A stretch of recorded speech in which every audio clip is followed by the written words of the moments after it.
በዛሬው ቪዲዮአችን ከስልክ ጋር የተገናኙ የእንግሊዝኛ አገላለጾችን እንማራለን። ስልኬ ሊዘጋ ነው ስትሉ እንዴት ነው የምትሉት? ስልኬ ሊዘጋ ነው። ዳይ መሞት እንደሆነ ነው የምናውቀው ራይት? ነገር ግን ስልኬ ሊዘጋ ነው ስንል my phone is about to die ብለን መጠቀም እንችላለን። my phone is about to die. it's about to die ብለን መጠቀም እንችላለን ማለት ነው። My phone's about to die. My phone's about to die. My phone's about to die. My phone's about to die.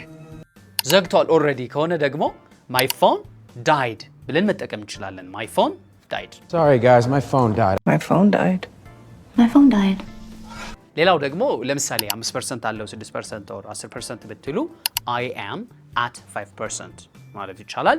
I'm at 10% ብለን እንደዚሁ ይሄን ያህል ቻርጅ አለኝ ይሄን ያህል ፐርሰንት አለኝ ብለን ለመግለጽ እንደዚሁ መጠቀም እንችላለን ማለት ነው። ባትሪ ቶሎ ቶሎ ነው የሚያልቀው ማለት ስትፈልጉ ደግሞ my battery drains fast ወይም ደግሞ my battery drains very quickly ብለን መጠቀም እንችላለን። actually fast is better so my battery or the battery drains fast ብላችሁ ባትሪ ቶሎ ቶሎ ነው የሚያልቀው ብላችሁ መጠቀም።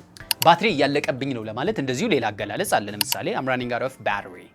I'm running out of battery. run out ማለት መጨረስ ማለት ነው። so የሆነ ነገር ስትጨርሱ ለባትሪ ብቻ አይደለም።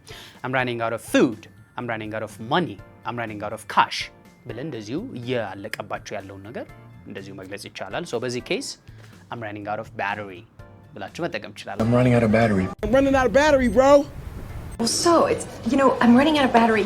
ስልኬ እየዘጋ ነው። አሁን ስልኬ ዘጋ ቅድም እንዳልነው my phone died ከሆነ እየዘጋ ነው ሲሆን present continuous ሲሆንና ምን ይሆናል? My phone is dying. My phone is dying ብለን እንጠቀማለን ማለት ነው። My phone is dying. I think I'm almost there, but my phone is dying. Sorry, my phone is dying. No, that's all I have for today. Thank you so much for watching.